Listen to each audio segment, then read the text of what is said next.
Hello friends, myself Sumit Kumar Srivastav, your coach and mentor for CBLR exam. As we have seen in the previous video that the Customs Act 1962 is entrusted with the levy and collection of duties.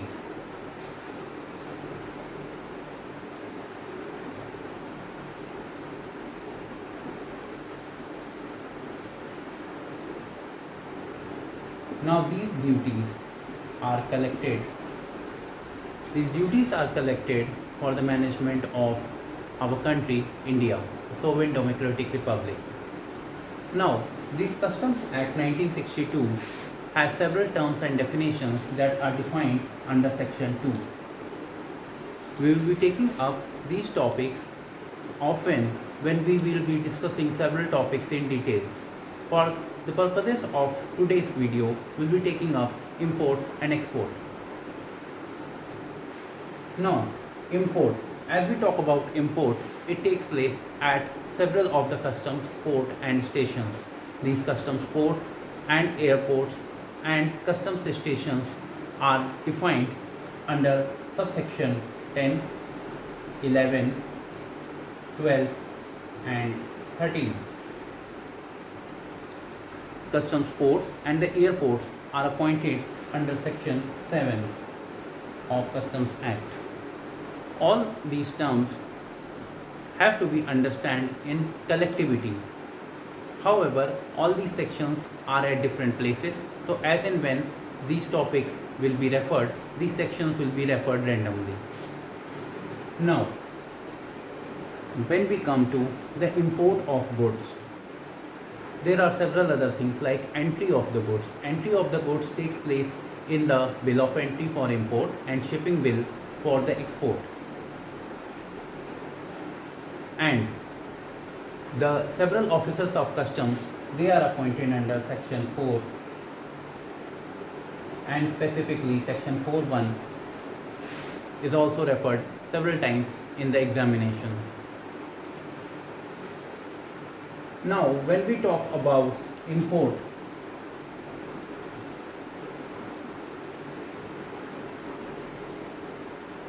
then we need to discuss where this import is taking place. India, our country, it has been defined under section 2, subsection 27 as India includes Indian territorial waters.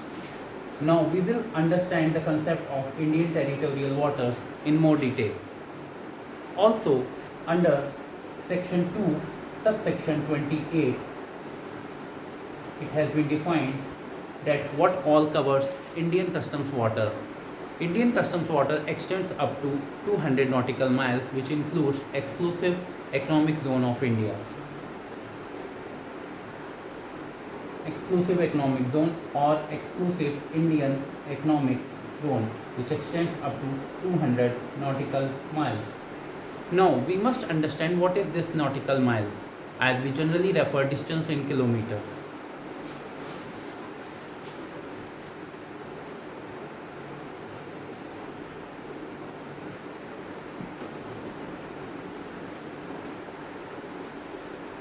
If we consider our country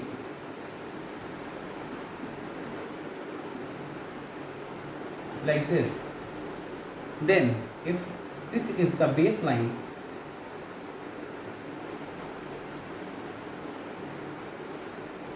then Indian territorial waters is up to 12 nautical miles. This is Indian territorial waters.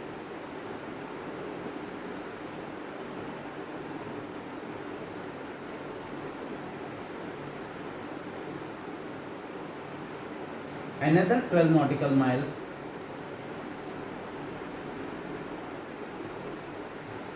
is the contiguous zone.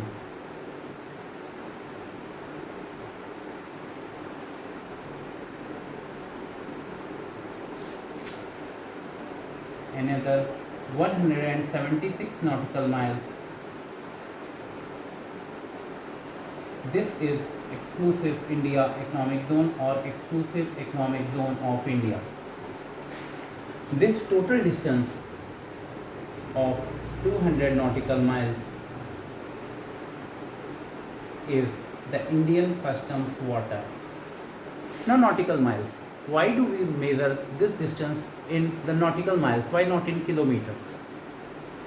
Nautical miles has been defined as the unit of measurement for the marine navigations, territorial waters and air navigation. Now this, if we look into the calculation of nautical miles, then we need to understand few basic concepts. This particular topic and the concept of Indian territorial waters is very important as far as the question in the written is concerned, and the concept of nautical miles is very important as far as the YY is concerned. If we look into the concept of nautical miles, then we need to understand a very important concept.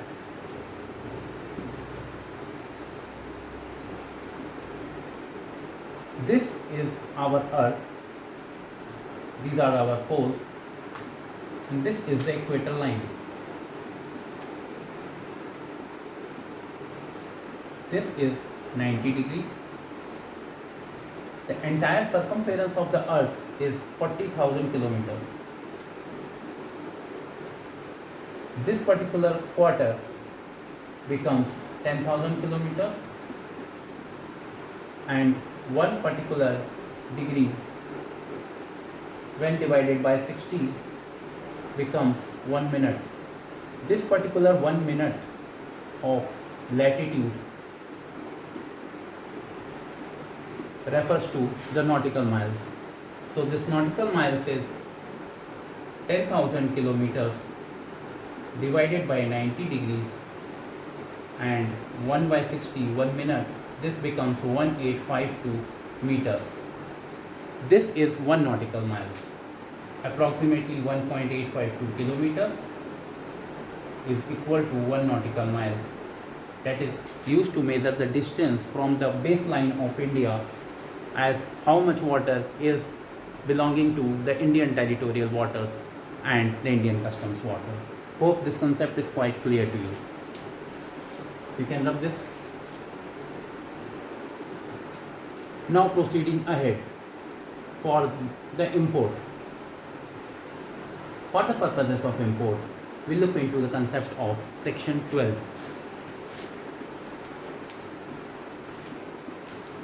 And we rub this.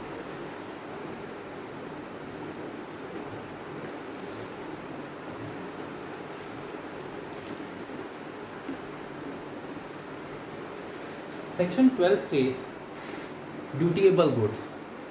Dutiable goods means the goods that enter into India becomes leviable for duty and they must be charged with duty as per the Customs Tariff Act 1975. So we now take into picture that there are two particular acts that are rendering the purpose of levy and collection of duty.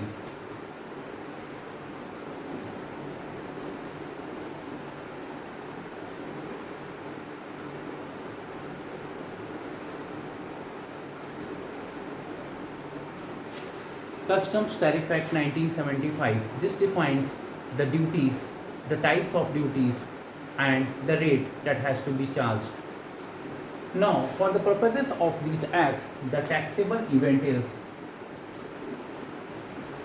import or export.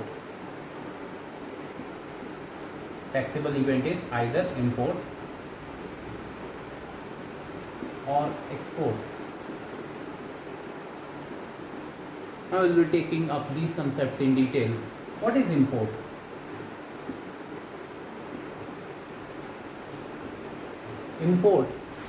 Import is a process of bringing the goods into India from a place outside of India. This has been defined in section 2 of the Customs Act. If you look into section 2 of 23, it defines import. Subsection 24 defines the arrival manifest. 25, subsection 25 describes the imported goods. Imported goods are those goods that has been brought into India from a place outside of India. And subsection 26 deals with the importer. of the goods. Importer of the goods, the owner of the imported goods, or the person who holds himself as responsible for the ownership of these goods. Now if we look into import as a process of bringing goods into India from a place outside of India.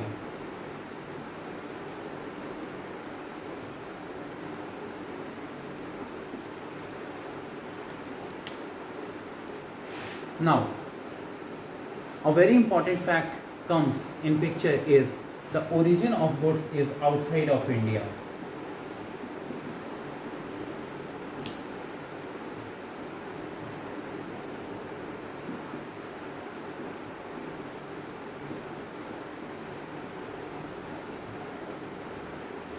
If the origin of the goods is abroad from India, then only it is called as imported goods. If the origin of goods is within India, it is called as domestic goods.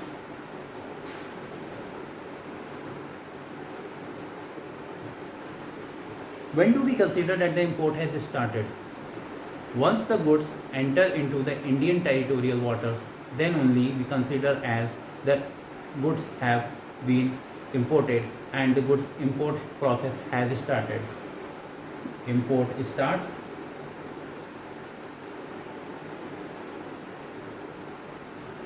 when goods enter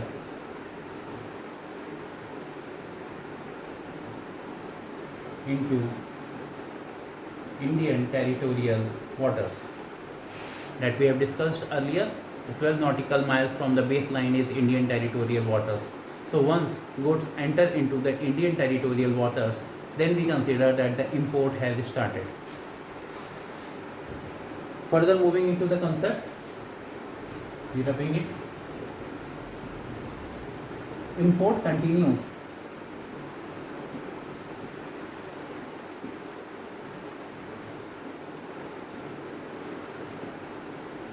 once the goods are brought into India, they are placed into a customs area. Customs area is a place where the goods are kept before they are being released for the home consumption and before the duty has been collected from these goods. So the import continues till they have been ordered for the home consumption and the relevant duty has been collected from those goods. Import continues till the goods are under control of customs authorities.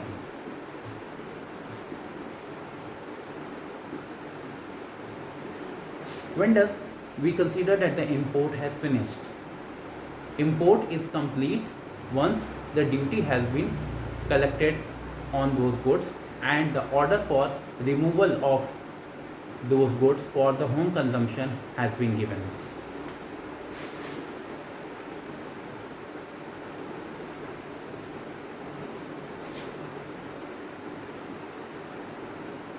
Import is complete when order for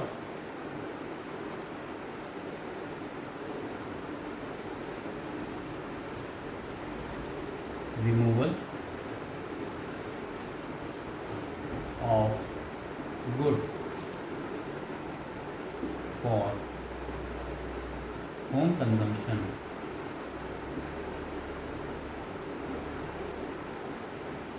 is given. Now this home consumption is a technical term. Home corresponds to the country and consumption means to consume those goods. These particular goods have to be consumed within India, within the country, hence the term home consumption. Now the entire process of this import starts from section 12. Then under section 46 the bill of entry is filed. Section 24 subsection 4, it defines the bill of entry. So once the cycle of import has started, section 12, section 46, the bill of entry is filed. Then under section 14, the valuation of the goods is done. Under section 17, assessment is done. Then under section 47, out of charge order and removal for the goods for home consumption is done. So this is the entire cycle for the import, and several other sections also gets involved. Like we talk about section 13.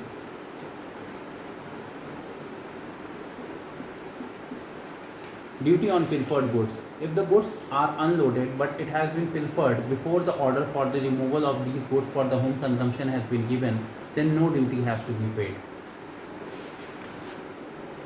We will be taking up more sections and their details in the later videos. Now we will move up to the export. What is export? Where does the export starts? When does the export finishes, and what is the cycle of export?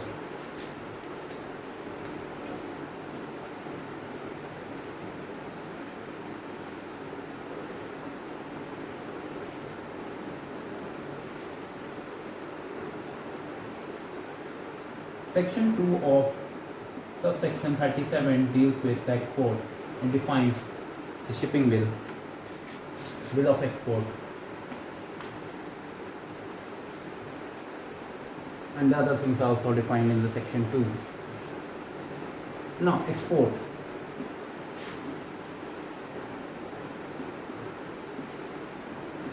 Like import, export is also a process.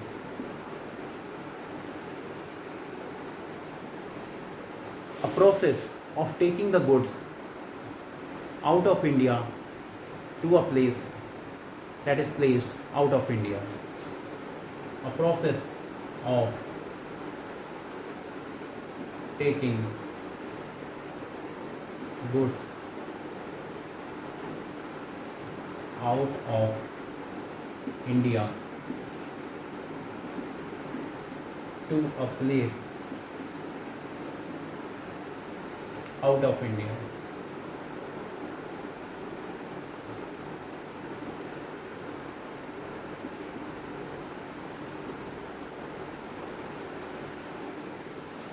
No. When does this export starts? Export starts when goods are brought to the place of export. Now this place of export can be any customs port, airport, seaport from where this export is taking place. Export continues till the borders have not been crossed, the goods are within the Indian territorial waters. Till goods are within Indian borders, on the Indian territorial waters. We consider export as complete once the goods have crossed Indian territorial waters for being delivered at a place that is outside of India. So if we rub this and place it here, export is complete once goods crosses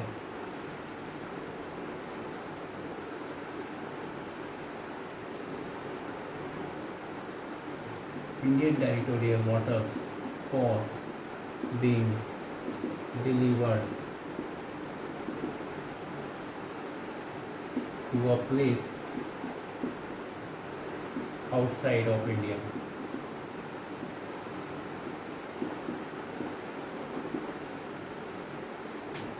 Now, the cycle of export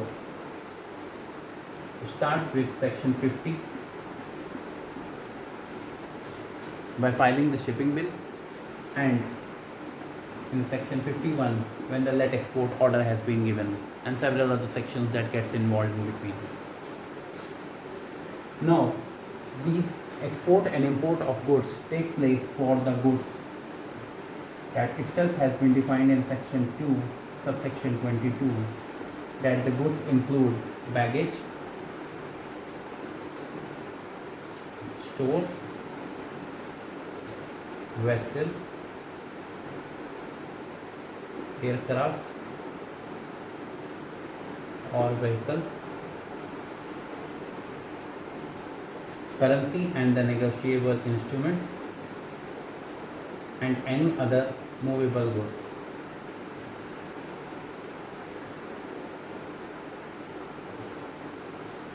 All the goods are things that we talk about for the clearance in the import and export. Thank you. We will be taking up other topics later. Thank you.